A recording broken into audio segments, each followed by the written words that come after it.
করতে হবে অবিলম্বে GRBT group D merit pass করতে হবে অবিলম্বে GRBT group D merit pass করতে হবে অবিলম্বে GRBT group D merit pass করতে হবে 5 বছর ধরে ঝুলিয়ে রাখতে করতে হবে এই নেই সংগ্রাম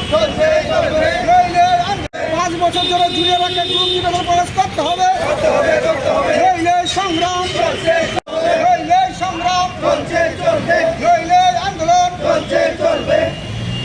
আমাদের দাবি রয়েছে।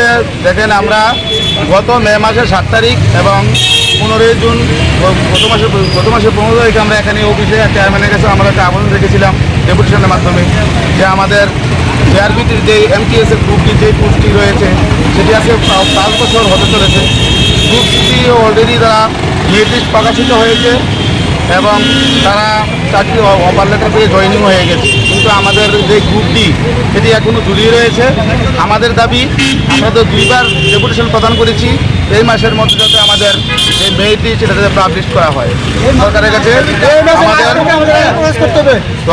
সকলের দাবি, যদি আজকের মধ্যে প্রদান না করা হয়, প্রকাশিত না করা হয়, তো তারা তো এখানে ধর্নায় বসবে।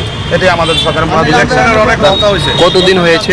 এটা প্রায় 2020-তে চলে শুরু হয়েছিল প্রসেসিং, প্রায় 5 বছরের হয়ে গেছে। এটা টোটাল কতজন রয়েছেন আপনারা যারা?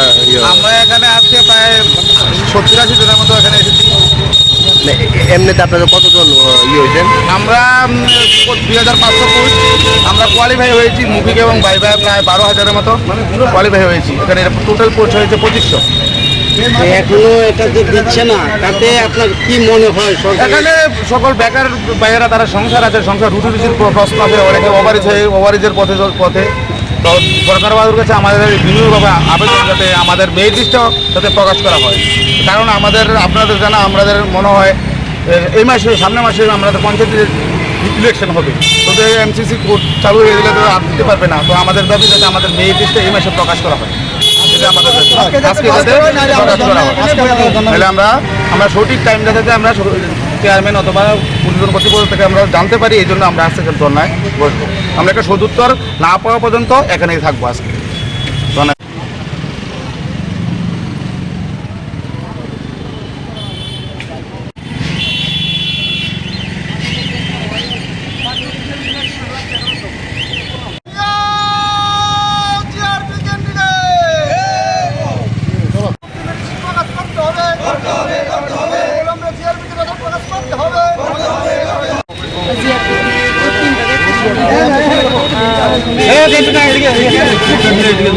তিনি প্রায় 5 বছর কারণে জমার জন্য থেকে তন্মানি জন্য তাদের 3 বিসিং হন